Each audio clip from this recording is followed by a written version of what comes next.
Hello, everyone. It's Adrienne again with Yoga for Migraine, and I'm hoping that things are live. I think I'm good now. Yes, I'm for sure live. Woo!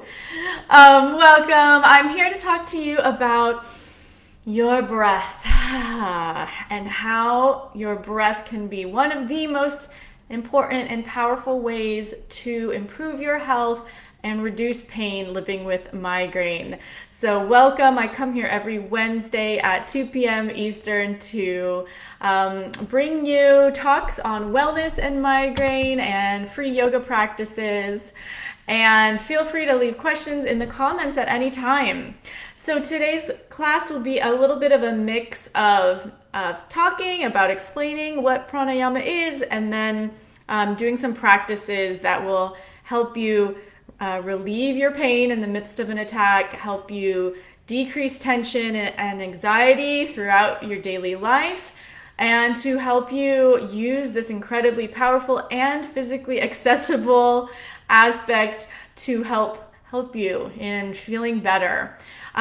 If you joined me a bit ago, I restarted just to make sure my video is good, so I might repeat a few things. So let's talk about what pranayama is. Pranayama is a combination of Sanskrit terms. In the yoga tradition, there are like 8 limbs of yoga that include asana, that's like the physical poses of yoga. And pranayama is another one, which most people think of are like the breath practices of yoga. And it's the ultimate goal is really to change your energy and life force with the power of the breath. So on the surface, it kind of seems just like breath, but internally, there's a lot of energetic power behind the breath, both from a yoga perspective and scientific perspective, which we'll also get into. So prana means life force energy. It's like chi. It's like that fire, that life, that bubbliness that flows through all living beings. And some could argue that the goal of yoga really is to help the flow of prana be unobstructed through the body. That poses help to increase the flow of prana and your breath as well. So the more prana you feel, the more alive, the more connected to all life that you feel.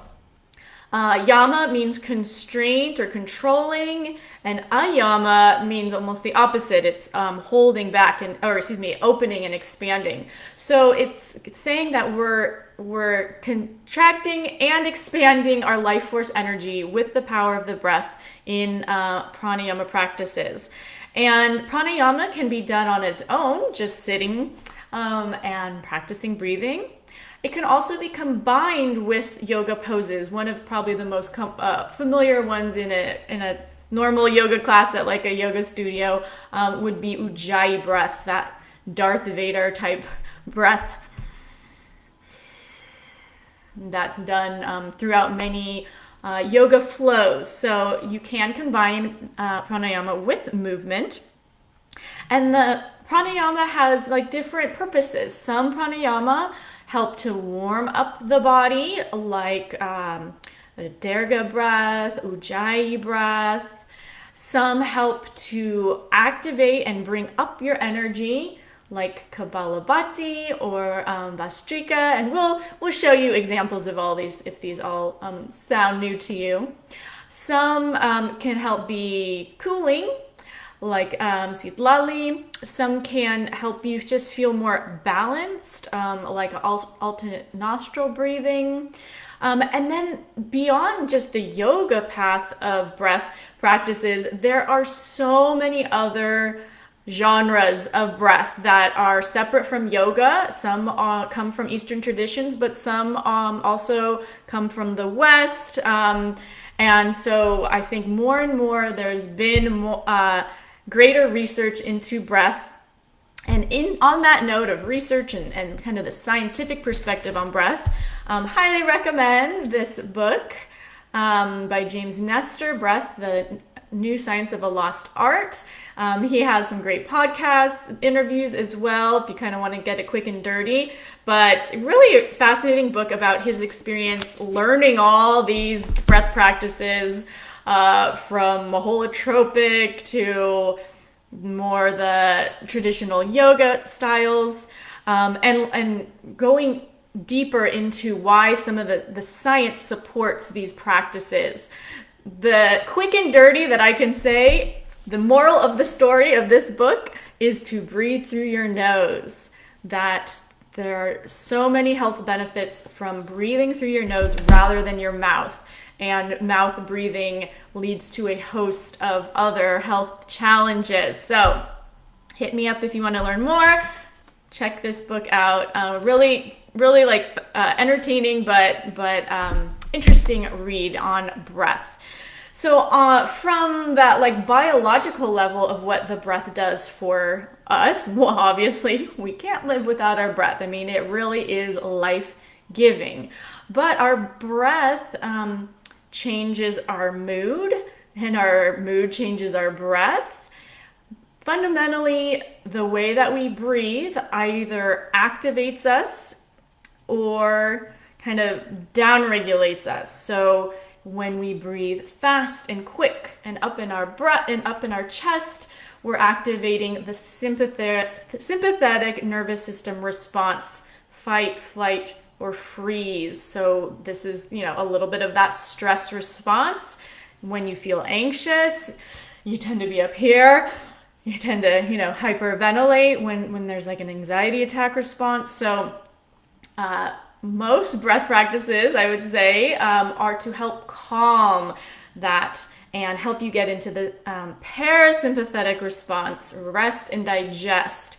And the rest and digest response, the relaxation response, arises when the breath slows down, is deeper, using like the whole diaphragm, coming all the way down into the lower lobes of your lungs, and like the ideal breath pace, according to scientific research in this book, is really like a 5-second in breath and out breath. And James Nestor talks about how many traditions, even like Ave Maria or saying Om, like these kind of all last like 5 seconds. So it's really interesting to see the commonalities through different traditions on the breath.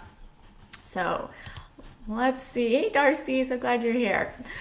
So in terms of the scientific aspects, lower diaphragmatic breathing stimulates the vagus nerve, which is a nerve that runs like throughout tons of organs. It's vagus, it wanders. It's like one of the biggest nerves in the body, but also, it goes through our guts. It's really fascinating, but that whole idea of like feel your gut, go with your gut. Like there's some scientific truth to that. Like we have nerves in our gut that affect our body and our mind, and everything else. So when you stimulate the vagus nerve through that diaphragmatic breath, because a lot of those nerves are through our organs, you are telling your brain, like, you can relax, you can calm down. And when you calm down, you have less pain, your mood lightens, you feel safe. And biologically, our brain is generally trying to interpret, is life dangerous or is life safe? And kind of constantly assessing. And when we get into that chronic pain rut, most of us have learned that our brain has learned to interpret the world more through that lens of danger, where it's kind of constantly being activated and going into the sympathetic fight, flight, or freeze response, and our breath is shallower, and this intensifies our pain. Danger intensifies pain. Fear intensifies pain. But when we're relaxed, when we're feeling good, when our breath is slower and lower, then our pain is not as intense and we feel happier, and those good feelings and neurotransmitters are telling your brain, hey, I'm safe, this pain's not that big a deal. As your brain assesses that's not that big a deal, the pain starts to decrease and everything starts to subside. We know stress is a huge trigger for most people with migraine, and so really fundamentally breath is helpful for migraine because it helps you to reduce your stress and anxiety, and help you stay more calm. It gives you these little like ways to decrease pressure throughout your day if you practice short little breath awareness practices throughout your day. So I think I've talked a lot. Let's do some pranayama. And the first step is just know that you can really kind of sit however feels comfortable for you. You can do this in your chair. You can do it seated, cross-legged. But I would say you can absolutely do a lot of breath practices laying down. So don't let that stop you. That, like, if you're not feeling well, just know you can still do this laying down. But I would say in an ideal world, you wanna have room for your lungs and your ribs to expand, and seated, more upright is helpful. But that said, you can support yourself however you'd like. Let's start just rolling the shoulders back and down a few times.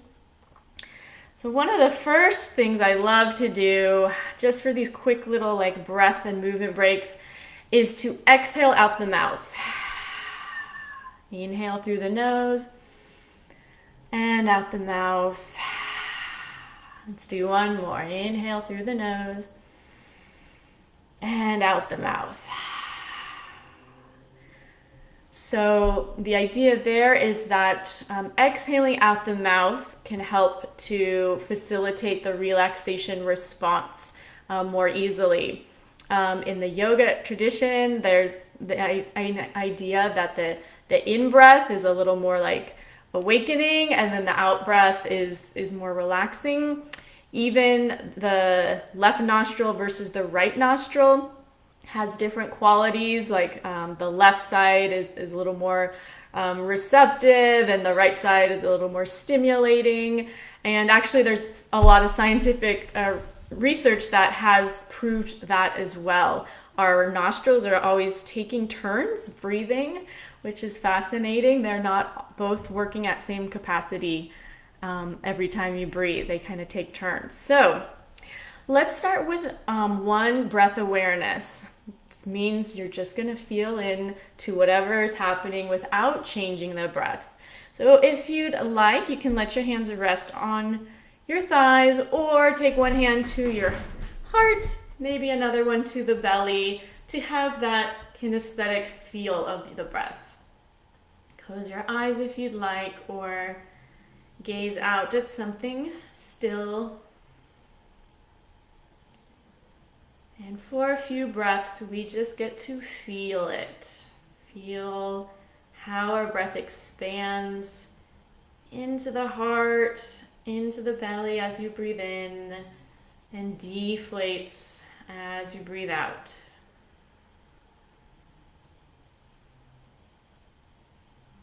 Observing and feeling.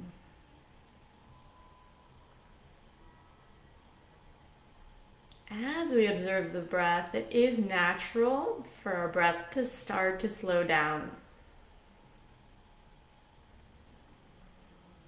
Notice if you feel the breath equally in your heart and in your belly. Maybe feel one start first and then the other.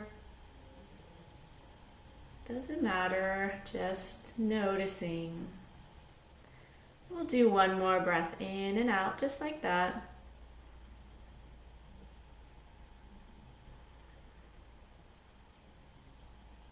And open the eyes and rest and join me again. One of the other great aspects of pranayama that helps, which you might have just experienced, is just that inner focus helps to quiet the mind. And that's another reason that pranayama is so helpful for anxiety when we're in our head and thoughts just keep coming at us. It's a way to focus our mind, especially like when you're feeling it in the body. And so before we go to the next one, just take a note of any pain that or discomfort that you're feeling today. Maybe that's in your head or neck or anywhere else, because it's nice to see if doing a few rounds of breath changes that pain level. And often it does. Often it'll just start to feel a little more expansive, a little lighter. So maybe you want to give your pain level a number or a green, yellow, or red label right now. And now we'll start with a warming breath called Dirga breath. This is kind of the fundamental breath that preps you for all the other breath work. And it's fundamentally a diaphragmatic breath. So begin simply observing the breath in the belly. Our diaphragm pushes down as we breathe in, which expands the belly. And so we want to use that full capacity of your lungs, letting the diaphragm expand and into the belly, opening up all the muscles surrounding our breathing.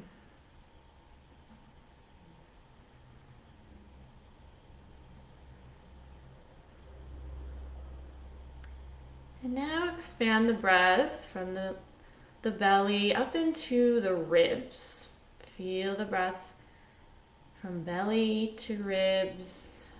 And then on exhale, just let that be easy. Inhaling, belly and ribs. And exhale, let it go through the nose. And continue a few more rounds, feeling that expansion in the belly and ribs as you breathe in. At any time, you can take a break. You can let your natural breath return. And now, as you inhale, feel that expansion in your belly, ribs, and then into the chest. And then exhale, let it naturally leave. Inhaling, belly, ribs, and chest. Natural exhale through the nose. And try a couple more rounds like that. Belly, ribs, and chest on inhale.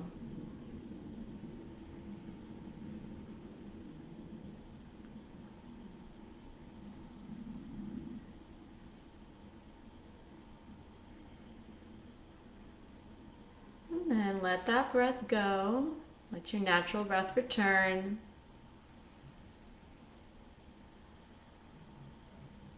And then return to that area of discomfort or pain that you are taking note of and notice. Does it feel the same? Does it feel like there's a little more space?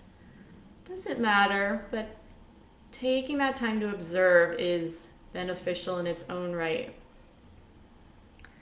And if you're with me, thank you for joining me live. Let's do something that I'm sure you're all excited to learn about, what to do and how to breathe when you feel a migraine attack kind of like in its full intensity. So for me, I at that point would probably be in bed.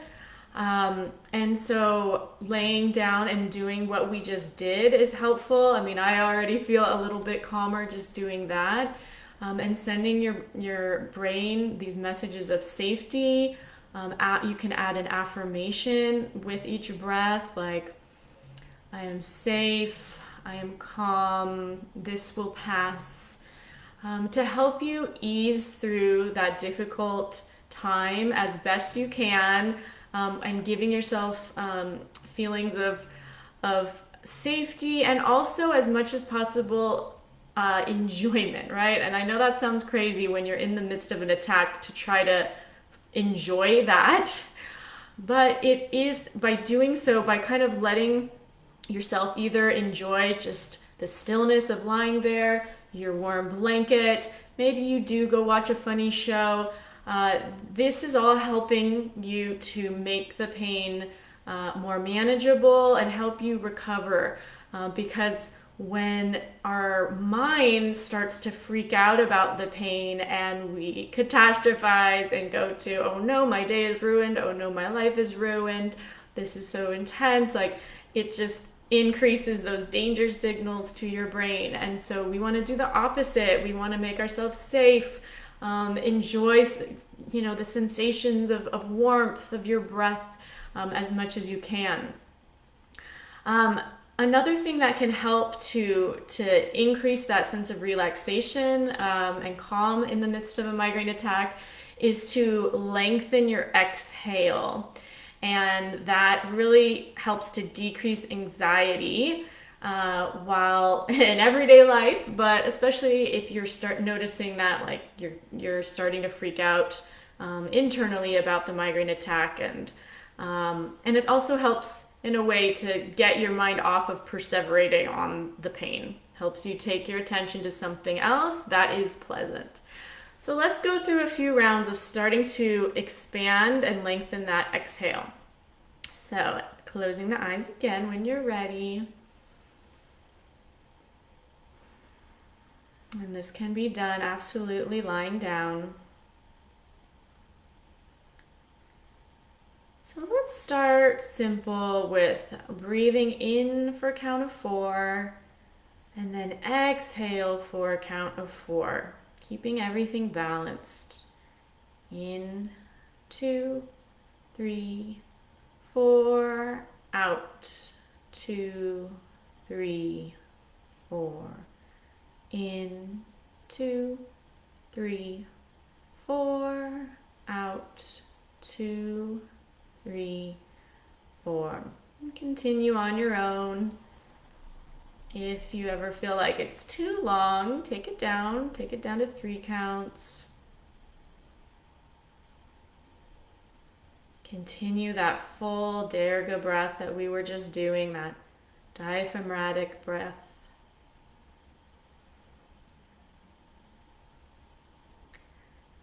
So now let's inhale for 4, 3, 4, and X for 5. 5, 4, 3, 2, 1. In, 2, 3, 4, out, 2, 3, 4, 5. In, 2, 3, 4, out, 2, 3, 4, 5. Continue with that. Noticing if anything else in the body is tightening. Invite the area to relax. And you're welcome to stay with inhaling for 4, exhaling for 5, but you could try to add 1 beat longer to 6. So let's try that. Coming in together on the inhale. In, 2, 3, 4, out, 2, 3, 4, 5, 6. In, 2, 3, 4, out, 2, 3, 4, 5, 6. Continue 2 more rounds on your own, exhaling for 6.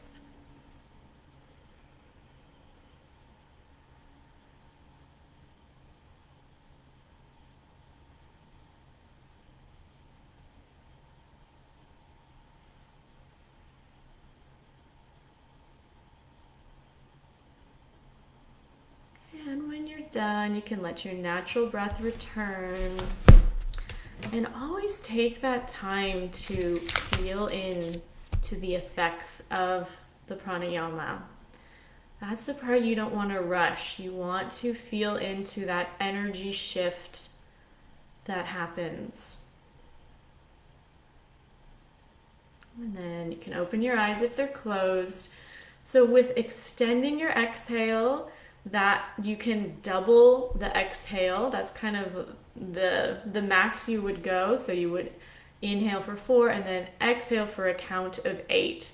But take baby steps to get there. You want this to feel good and calming. And if the breath isn't making you feel like that, take a breath, short or like come back to your natural breath, shorten it up.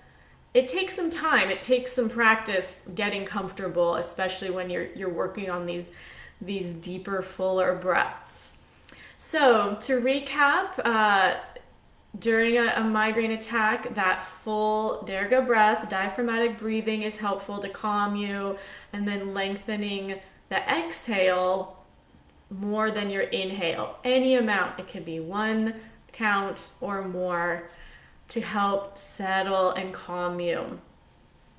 And then for prevention of migraine, I have a couple tips. So one, I encourage my clients in Beyond Migraine, we have a whole module on pranayama, and we learn about it, and I help my clients build in a daily breath break so that they have these little triggers throughout the day where they know that this is a time I'm going to take 15 seconds and breathe. For me personally, when I get into the car, before I turn on the car, I take 3 breaths, and that's sometimes different. Sometimes I just sit there and just watch it. Other times I might breathe in through my nose and then out the mouth if I'm feeling a little bit rushed or stressed.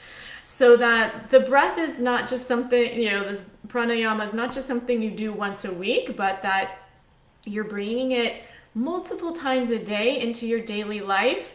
And it doesn't have to take long. It can be a few seconds. My other favorite place to practice is when I visit the potty. I'm sitting there anyway. I do lots of mindfulness practices there, as my Beyond Migraine clients know. And having these little built-in times, because I'm hoping you can feel energetically how much calmer, like everything just feels easier when you take this time to calm your breath and your mind and tune inward. So for prevention, having these breath breaks is great. And then I want to leave you with alternate nostril breath, sometimes called Nadi Shodhana, sometimes called Anuloma Viloma. And this is more of a balancing breath, and it's a nice way to end. And if you guys have questions on breath, let me know. But it's something that you want to do because you enjoy it. You don't have to sit down and do like 30 minutes straight of pranayama. I think it's actually much more effective to break it up in little bits throughout your day, and know that if you are feeling anxious, I'm gonna lengthen my exhale. That's my strategy. I know if I'm feeling depressed, I'm actually going to work to balance my inhale and exhale more. So you're using your breath therapeutically depending on how you're feeling at any given moment. And the alternate nostril breath is a great balancing breath to help with your mood, and also if you're just feeling scattered. So the easiest way would be to make 2 peace fingers in your right hand, and then you can either tuck them in, or I also like to press onto the third eye area, especially if I am feeling some head pain and it feels soothing for me. But for the purposes of you seeing what I'm doing, I'm going to tuck them in. Use your right hand. Your ring finger will be closing off the left nostril, and the thumb will be closing off the right nostril. So let's do a few rounds. None of these have to take forever. You can do 2 rounds and you'll feel a difference. So let's go for it. We're going to close off the right side. Inhale through the left. You can hold both sides and then exhale right. Inhale right. Close. Exhale left. So let's do a few more like that. Inhale left. Close both. Exhale right. Inhale right. Close. Exhale left. One more. Inhale left. Close. Exhale right. Inhale right. Close. Exhale left. And then let your hands relax, especially if you're feeling congested. You might want to blow your nose for that one. And then observe. Energetically, how are you feeling now?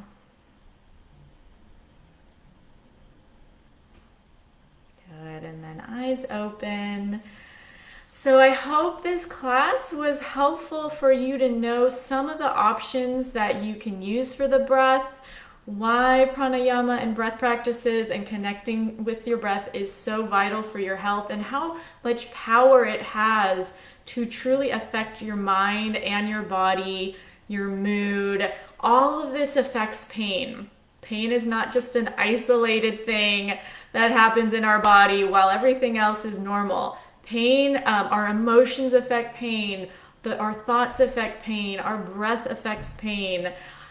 So when we can start to calm all these other aspects of ourselves with our breath, our pain reduces as well. And I know for most of you here, that is why you're here. You want to help get relief for migraine and prevent migraine, know how to manage this through an attack. As you